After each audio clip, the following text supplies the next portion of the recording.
balita.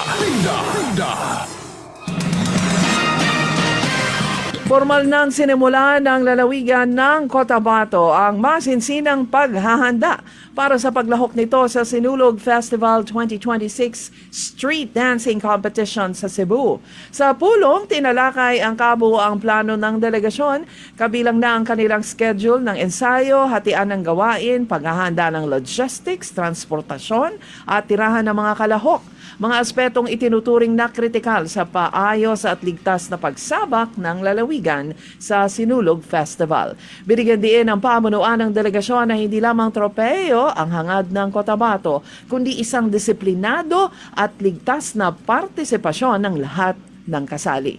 Malinaw ang direktiba ng pamahalaang panlalawigan na tiyakin ang kapakanan ng mga performer at support team mula sa panahon ng paghahanda hanggang sa aktwal na kompetisyon.